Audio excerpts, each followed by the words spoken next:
Nah, Ya, oke. Selamat pagi semuanya. Perkenalkanlah kami dari kelompok 1 akan mempresentasikan hasil diskusi perkembangan kurikulum mengenai prinsip relevansi. Nah, kelompok 1 kami terdiri atas saya sendiri, Latifah Suryaningrum, kemudian ada Mbak Mega, kemudian ada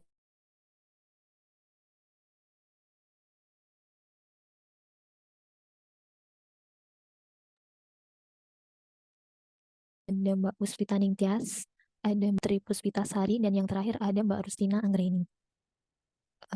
Yang pertama, kami akan membahas mengenai pengertian dari kurikulum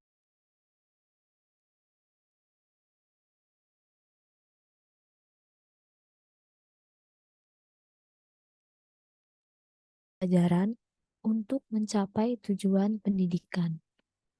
Nah, selanjutnya akan dibahas mengenai prinsip pengembangan kurikulum.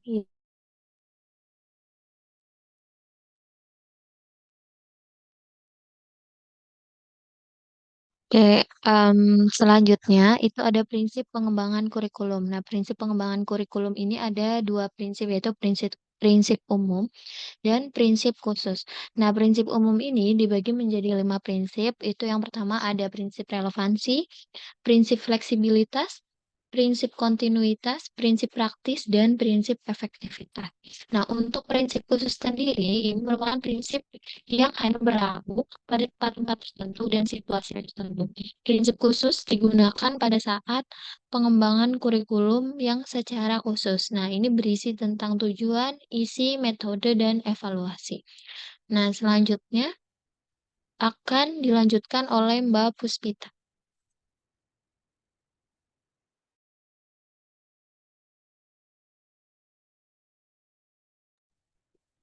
Mulainya mengenai prinsip relevansi atau prinsip penyesuaian. Relevansi dapat diartikan sebagai kesesuaian atau keserasian pendidikan dengan tuntutan kehidupan.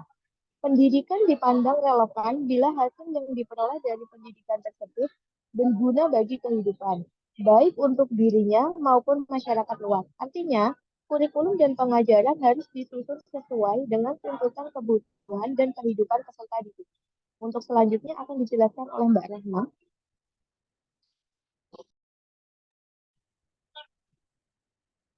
Next yaitu ada macam-macam jadi relasi keluarga ya atau nama lainnya eksternal di mana relasi eksternal itu antara tujuan, isi dan proses belajar itu harus tercakup dalam kurikulum yang hendaknya itu relevan atau terkait dengan adanya tuntutan kebutuhan dan perkembangan dalam masyarakat.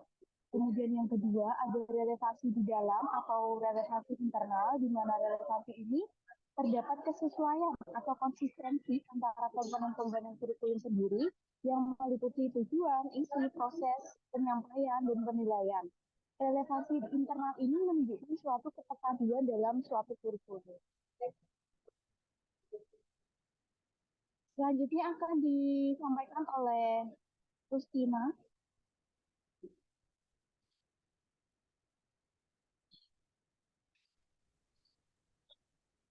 Baik, saya akan menyampaikan terkait dengan rumusan prinsip relevansi pada kurikulum di sekolah. Yang pertama yaitu sekolah harus memperhatikan kebijakan dari pemerintah sehingga kurikulum sekolah relevan dengan tujuan pendidikan nasional. Dalam mengembangkan kurikulum, sekolah harus memperhatikan visi, misi, dan tujuan sekolah dan sarana prasarana. Kemudian yang ketiga adalah sekolah perlu memperhatikan aspek epistemologis, psikologis, dan sosiologis agar relevan dengan tuntutan perkembangan zaman dan peserta didik. Next. Nah, ini adalah contoh dari rumusan prinsip relevansinya.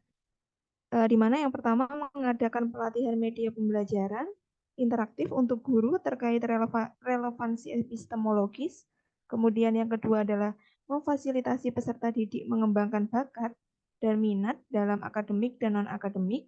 Kemudian yang ketiga adalah mengadakan praktik lapangan bidang pertanian terkait relevansi sosiologi dengan lingkungan. Kemudian selanjutnya akan dijelaskan oleh Mbak Rizky Putri.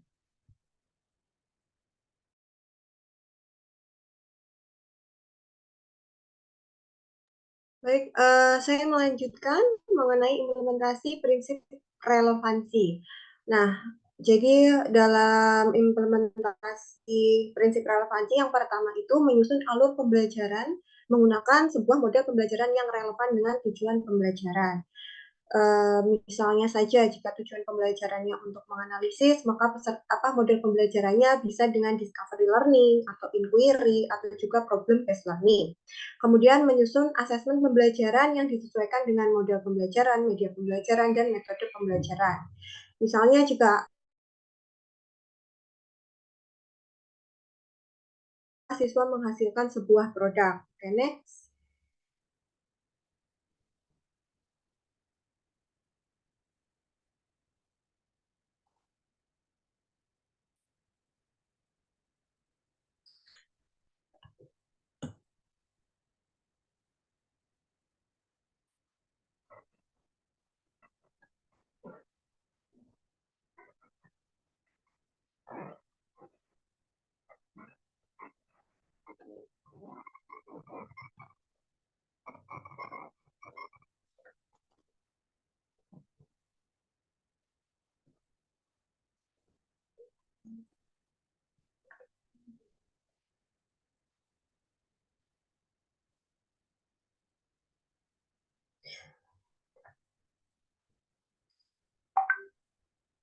Oke, selanjutnya implementasi dari prinsip relevansi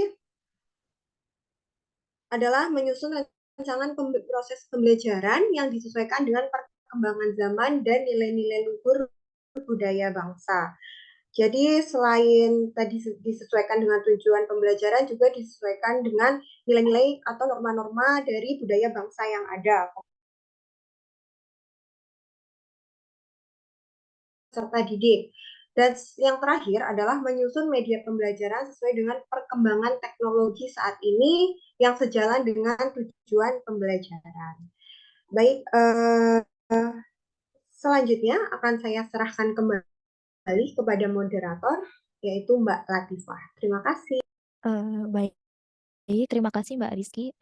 Sekian presentasi dari kami, kurang lebihnya kami mohon maaf. Terima kasih atas perhatiannya. Selamat pagi.